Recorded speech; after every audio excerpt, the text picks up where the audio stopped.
May Day సందర్భంగా ఉద్యోగ కార్మికుల క్రీడా సంస్కృతి వారోత్సవాలు జయప్రదం చేయాలని సిఐటియు రాష్ట్ర అధ్యక్షులు ఏవి నాగేశ్వరరావు పిలుపునిచ్చారు. శుక్రవారం ఆచార్య నాగార్జున విశ్వవిద్యాలయంలో సిఐటియు గుంటూరు జిల్లా కమిటీ ఆధ్వర్యంలో నిర్వహిస్తున్న క్రికెట్ టోర్నమెంట్ ను ఆయన ముఖ్య అతిథిగా పాల్గొని ప్రారంభించారు. ఈ సందర్భంగా ఆయన మాట్లాడుతూ పోరాడి సాధించుకున్న 8 గంటల పని విధానానికి కేంద్ర రాష్ట్ర ప్రభుత్వాలు నేడు తూట్లు పొడుస్తున్నాయని అన్నారు. నేడు కార్మిక వర్గం వారానికి 90 గంటలు పనిచేయాలని రకరకాల కార్పొరేట్ శక్తుల విధానాలు వినిపిస్తున్నాయని, దీనికి భిన్నంగా ఐఎల్ఓ సైతం 36 గంటలు మాత్రమే పనిచేయాలనే తీర్మానం ఉందని అన్నారు. కానీ కేంద్ర రాష్ట్ర ప్రభుత్వాలు పని గంటల్లో మార్పులు తెచ్చి కార్మికుల శ్రమను దోచుకునేందుకు ప్రయత్నిస్తుందని, ఇది సరైన పద్ధతి కాదన్నారు. 8 గంటల పనిలో ఎటువంటి మార్పులు లేకుండా ఉండేందుకు మేడే స్ఫూర్తితో మే 20న జరగనున్న జాతీయ సార్వత్రిక సమ్మెలో కార్మిక వర్గం అధిక సంఖ్యలో పాల్గొనాలని ఆయన పిలుపునిచ్చారు.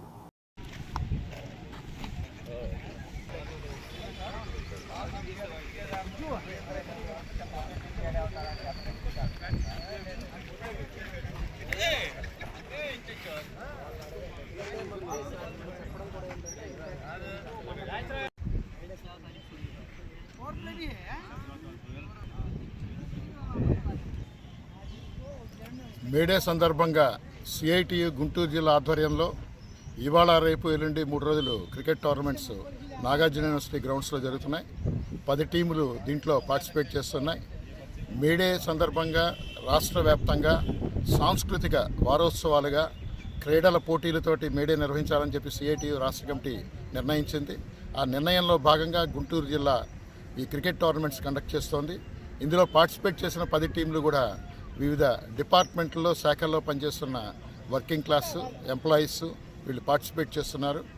ఈ 3 రోజులు ఈ క్రీడలన్నీ కూడా జయప్రదం కావాలని చెప్పి సిఐటియు రాష్ట్ర కమిటీ కోరుకుంటోంది. ఇవాళ 8 గంటల పని విధానం కోసం పోరాడి ప్రపంచవ్యాప్తంగా మేడే చికాగో నగరంలో పెద్ద ఎత్తున పోరాటం చేసి సాధించుకున్న 8 గంటల పని విధానానికి కేంద్ర రాష్ట్ర ప్రభుత్వాలు తూట్లు పొడుస్తున్నాయి.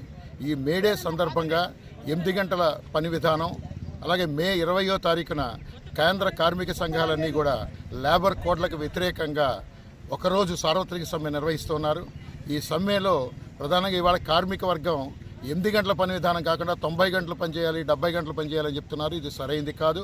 ఐఎల్ఓ తీర్మానం కూడా వారానికి 35 గంటలు మాత్రమే. ఇది కాకుండా వారానికి 90 గంటలు పనిచేసే విధంగా కేంద్ర రాష్ట్ర ప్రభుత్వాలు ప్రయత్నం చేసినా ఇది సరైనది కాదు. పని గంటల్లో మార్పు ఉండరాదని చెప్పి కోరుతున్నాం. 8 గంటల పని విధానం కొనసాగాలి. కార్మిక వర్గానికి నష్టదాయకమైన లేబర్ కోడ్లన్నింటినీ కూడా రద్దు చేయాలని చెప్పి సిఐటియు డిమాండ్ చేస్తోంది.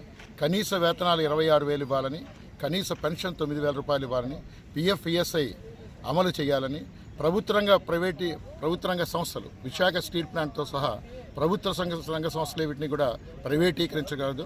రైతులందరికీ కూడా గిట్టుబాటు ధరలు ఇవ్వాలి. ఉపాధి హామీ కూలీలకి 200 పని గంటలు పనిగించాలి. రోజుకి 600 రూపాయలు కూలీ ఇవ్వాల్సిన అవసరం ఉంది.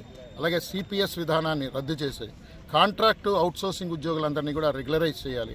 ఇవాళ అంగన్వాడీ, ఆశా, మిడ్ డే మీలు, వివోఏ ఇట్లా రకరకాల స్కీమ్స్లో గౌరవ వేతనాల పేరిట అతి తక్కువ వేతనాలతో పనిచేస్తున్నారు.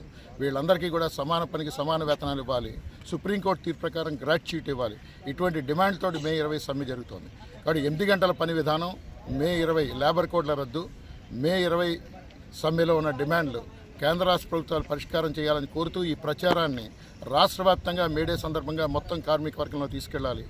కార్మిక వారోత్సవాలు, మేడే వారోత్సవాలని సాంస్కృతిక ఉద్యమాలు, క్రీడలతోటి నిర్వహించాలని చెప్పి సిఐటి పిలుపులో భాగంగా ఈ 3 రోజులు ఇక్కడ ఈ క్రికెట్ టోర్నమెంట్స్ జరుగుతున్నాయి. ఈ టోర్నమెంట్స్ రాష్ట్ర వ్యాప్తంగా కూడా ఇటువంటి కార్యక్రమాలు జరుగుతూ ఉన్నాయి. వీటన్నిటిలో కూడా కార్మిక వర్గం పాల్గొని మేడే కార్యక్రమాల్లో పెద్ద ఎత్తున పాల్గొమని, మే 20 సమ్మెను జయప్రదం చేయమని చెప్పి సిఐటియు రాష్ట్ర కమిటీ కార్మిక వర్గానికి విజ్ఞప్తి చేస్తుంది.